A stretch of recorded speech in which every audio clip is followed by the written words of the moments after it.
آکے دیکھو میرے جسم بے جان کو، آکے دیکھو میرے جسم بے جان کو، اس سلگتے ہوئے وطن ویران کو، وہ وطن جس کے بے بس مکینوں نے بھی اپنے خوابوں کے مردے دفن کر دیے، سارے سپنے بھی نظر کفن کر دیے۔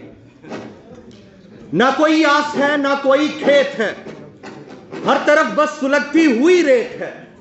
آرزوؤں کا اجڑا جہاں مٹ گیا، آتش درد سے آسماں مٹ گیا۔ جس کی تڑپن سے تھک کر میرے درد کا دن نکلتا تو ہے، پر اجالا نہیں، غم کی قبروں نے سورج نکالا نہیں۔ کوئی ہے جو حقائق سے ٹکرائے اور وقت کی آگ پر رقص کرتی ہوئی غم کی پائل کو خوشیوں کی جھنکار دے، تنہا ہاتھوں میں طاقت کی تلوار دے۔ ہمارا یہ ملک، پیارا ملک، اس کے بارے میں بات کرنے سے پہلے گوہر ایوب صاحب، بہت شکریہ آپ یہاں پر موجود ہیں، عمر ایوب صاحب، اس کے ساتھ ساتھ لطیف کھوسا صاحب، شاندانہ گلزار صاحبہ، اسد کیسر صاحب، آپ سب کا بہت بہت شکریہ۔ ولید اقبال صاحب یہاں موجود ہیں، اس کے علاوہ جن سب کا میں نام نہیں لے پا رہا ان کے لیے معذرت۔ رول آف ٹھا پھا جہاں ہونا، وہاں رول آف لا نہیں، رول آف نو لا ہوتا ہے، اور رول آف نو لا جہاں پر ہوتا ہے نا، وہاں سانحہ 8 فروری بھی ہو جاتا ہے۔ یہ سانحہ 8 فروری ہی تھا جس کے بعد ہم نے دیکھا کہ جس انداز سے پبلک نکلی ہے، اس نے یہ ثابت کیا ہے کہ اگر ہمارے ملک کے اندر نو لا ہے اور ٹھاپا ہے تو ہم بھی ٹھاپا کر سکتے ہیں۔ پوری دنیا کے اندر اس وقت آپ دیکھ سکتے ہیں، آج آپ کے پڑوسی ملک میں انڈیا کے اندر انڈر واٹر میٹرو اسٹیشن کا افتتاح ہونے جا رہا ہے، اور ہمارے ملک میں جی ہو چکا ہے۔ ہمارے ملک میں ہم کیا کر رہے ہیں؟ ہم اپنے صحافی بھائیوں کی شلواریں گیلی کر رہے ہیں، معذرت کے ساتھ، انتہائی افسوس کے ساتھ کہنا پڑتا ہے۔ کیوں؟ انڈیا کے مکیش امبانی کے بیٹے کی شادی کے اوپر پوری دنیا کے برانڈ ایمبیسیڈرز آتے ہیں، including Elon Musk, mark Zuckerberg, اور پتہ نہیں کون کون سے برانڈز کے ایمبیسیڈرز نہیں آتے، اونرز نہیں آتے۔ ہمارے ہاں ان برانڈز کو طلاق دی جا چکی ہے پاکستان۔ جس طرح وی پی این کے ذریعے، یعنی اب ورچوئل پرائیویٹ نیٹ ورک نہیں ہے، ورچوئل پاکستان نیٹ ورک کے ذریعے ہمارا الیکشن ہائی جیک ہوا، اسی طرح وی پی این کے ذریعے ہم نے یہ سارا کچھ کر دیا ہے۔ ہمیں شرم بھی نہیں آتی 2 منٹ کے لیے۔ انڈیا کے پاس ہوگا برانڈ مکیش امبانی، ہمارے پاس بھی ایک برانڈ تھا، ایک برانڈ ہے، ایک برانڈ رہے گا، جس کا نام لینے سے پہلے میں آپ کے سامنے لے لیتا ہوں۔ آپ کہتے ہیں کون بچائے گا پاکستان، کیا آپ کے منہ پر نواز شریف کا نام آتا ہے؟ کون بچائے گا پاکستان کے اوپر کس کا نام آتا ہے؟ تیری جان میری جان کے اوپر نام لیتے ہیں، کس کا نام آتا ہے؟ اور پھر ہر وہ نعرہ جو آپ لگاتے ہیں اس کے جواب میں آپ کو جواب مل رہا ہوتا ہے، دل دل پاکستان پہ کس کا نام آتا ہے؟ ہمارا مسئلہ یہ ہے کہ ہم نے رول آف نو لا کی چھتر چھایا میں اس عمران خان کو قیدی نمبر 804 بنا کے اڈیالہ جیل کے پیچھے پھینکا ہوا۔ میرے ساتھ جو کچھ ہوا، اسد کیسر صاحب سے ڈیٹیل میں ڈسکشن ہوئی، شاندانہ صاحبہ جانتی ہیں، عمر ایوب صاحب جانتے ہیں۔ 48 گھنٹے تک اتنی خطرناک قسم کی ابڈکشن کہ میں اگر لکھنے بیٹھ جاؤں تو 10 کتابیں لکھ سکتا ہوں۔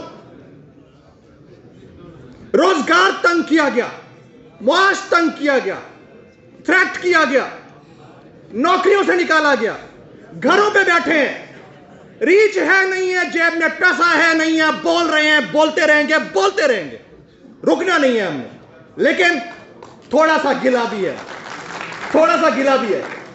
یہ عمر ایوب صاحب پرائم منسٹر کے کینڈیڈیٹ بھی تھے، اور پھر ابھی ماشاءاللہ سے عمر بھائی ہمارے جو ہے وہ اپوزیشن لیڈر بھی ہیں۔ گلہ ہے، گلہ یہ ہے، آئی ایل ایف سے کوئی گلہ نہیں ہے۔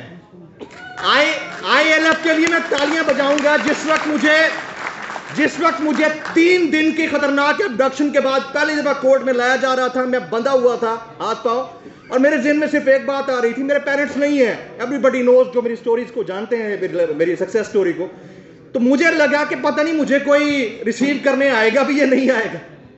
جب میں کورٹ میں انٹر ہوا تو کورٹ روم بھرا ہوا تھا یہ سارے آئی ایل ایف کے نوجوان سے۔ یہ سارے ILF کے نوجوان تھے، یہاں میرے سامنے بیٹھے ہیں، ایک ایک کا سب کا شکر گزار ہوں میں. یہ سب لائن میں کھڑے ہو کر میرے حق میں بول رہے تھے. مجھے پتا ہے ملک میں رول آف نو لا ہے، ہمیں پتا ہے کہ ملک میں کوئی رول نہیں ہے، لیکن اس کے باوجود آپ لوگوں کی سپورٹ، بڑی سپورٹ. جب گلہ کیا ہے؟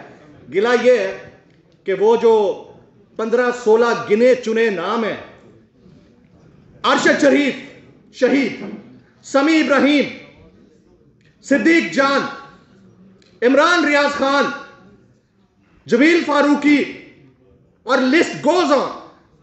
عمران خان کی کوئی ایک تقریر دکھا دیں جس میں انہوں نے نام نہ لیا ہو ان سب کا. کوئی ایک تقریر دکھا دیں. آج 23 مارچ کو اس ملک کے پریزیڈنٹ کی جانب سے کچھ صحافیوں کو، نام نہاد صحافیوں کو تمغہ امتیاز اور پرائیڈ آف پرفارمنس ملنے جا رہا ہے. پہلے تو ان کے لیے بدلے ناخواستہ تالیاں ہی بجا دیں. ظلم یہ ہے کہ ڈاکٹر عارف الوی صاحب دیں گے ان کو، اور اس سے بڑا ظلم یہ ہے عمر ایوب صاحب، کبھی کسی نے یہ پلٹ کر نہیں پوچھا کہ آپ لوگ زندہ ہیں مر گئے؟ 11 مہینے سے بے روزگار بیٹھے ہیں ہم لوگ. آپ ایک دفعہ سلام کر کے پوچھ تو سکتے تھے، یا کہیں کسی سپیچ میں نام تو لے سکتے تھے. ہمیں کچھ نہیں چاہیے، ہمیں کوئی اپریسیشن نہیں چاہیے، صرف ایک کلیپنگ کافی ہے ہمارے لیے. ہمیں کوئی لفافے نہیں چاہیے ہیں. لفافہ صحافی مرد آباد، لفافہ صحافی مرد آباد. بولے میرے ساتھ، لفافہ صحافی، لفافہ صحافی، 2 نمبر صحافی، وہ جو اپنے آپ کو بیچتے ہیں، مرد آباد. لیکن آپ ایٹ لیسٹ اپریشیٹ تو کر سکتے ہیں. یہ توقع ہماری ہے اور رہے گی، اور خان جب آئے گا تو اور زیادہ بڑھے گی. پاکستان زندہ باد. 8 اور 9 فروری کی رات میں اس کا خود چشمدید گواہ ہوں. وہ ہاتھ جنہوں نے میرا گریبان تھاما، جنہوں نے میری بیگم کا گریبان تھاما اور ہمیں نکالا، وہ ہاتھ صرف میرے گریبان پر نہیں پڑے تھے، وہ اس ملک کے ہر انسان کے، ہر عورت اور ہر مرد کے گریبان پر پڑے تھے. ہمیں بتایا گیا کہ ہماری وقت کچھ نہیں، ہمارے ووٹ کی وقت کچھ نہیں، ہماری خواہش، ہمارا عزم، ہمارا ولولہ کچھ نہیں. یہ ان کی خام خیالی ہے. ہم یہاں موجود ہیں، ہم کھڑے ہیں، ہم ایک بلند و اعلیٰ و عرفہ قیادت کے تلے کھڑے ہیں. ہمارا مقصد اعلیٰ ہے، ہم ہار نہیں سکتے. اگر اس ملک میں جمہوریت نے قائم رہنا ہے، جو کہ انشاءاللہ رہے گی، تو یہ ہمارے توسط سے رہے گی، اس تحریک کے توسط سے رہے گی جس کی بنیاد ہم ڈال چکے ہیں. ہم اس ملک میں جمہوریت کی تکمیل تک کھڑے رہیں گے. ہم عدالتوں کا رخ بھی کریں گے، ہم سڑکوں کا رخ بھی کریں گے. یہ نہیں ہو سکتا کہ کوئی تالے آزما فیصلہ کرے کہ اس نے حکومت بنانی ہے، یہ جوڑ توڑ ہونا ہے، اور ہم خاموش ہو کر بیٹھ جائیں. ہم ہر دروازہ کھٹکھٹائیں گے، ہم آپ کے ساتھ موجود ہیں. کوئی یہاں اتنا اعلیٰ عرفہ نہیں کہ وہ بند کمروں میں بیٹھ کر صرف آئینی اور فکری گفتگو کرے. ہمیں سڑکوں پہ بھی آنا ہے، ہمیں عدالتوں میں بھی جانا ہے، ہمیں جیلوں کو بھی بھرنا ہے. میں آپ کے ساتھ کھڑا ہوں اور آپ کو یقین دلاتا ہوں کہ جب تک یہ مقصد حاصل نہیں ہوگا، جب تک اس ملک میں آئین اور قانون کی سرپرستی اور بالادستی نہیں ہوگی، جب تک ہم واقعتاً جمہوریت کو اس ملک میں قائم نہیں کریں گے، رائج نہیں کریں گے، ہمیں پیچھے نہیں ہٹنا. ہمارا مقصد بہت اعلیٰ ہے. یہ تکمیل پاکستان کا مقصد ہے. ہم ہیں پاکستان کے محب وطن. ہمیں کبھی کہا جاتا ہے کہ یہ شور و غوغا کرنے والا ایک ریوڑ ہے. ہرگز ہم وہ ریوڑ نہیں ہیں. میں نے گلیوں میں پھر کے دیکھا ہے، میں نے ان دوستوں سے، ان بہنوں سے، ان بچوں سے میں نے ملا ہے جو 9 مہینے سے جیلوں میں ہیں، جن کی روزگار بند ہو گئی، جنہوں نے صحبتیں برداشت کی ہیں، لیکن ان کا ولولہ جوان ہے، ان کا عزم جوان ہے. ان کی خاطر ہمیں کھڑے رہنا ہے اور آگے بڑھنا ہے. بہت شکریہ.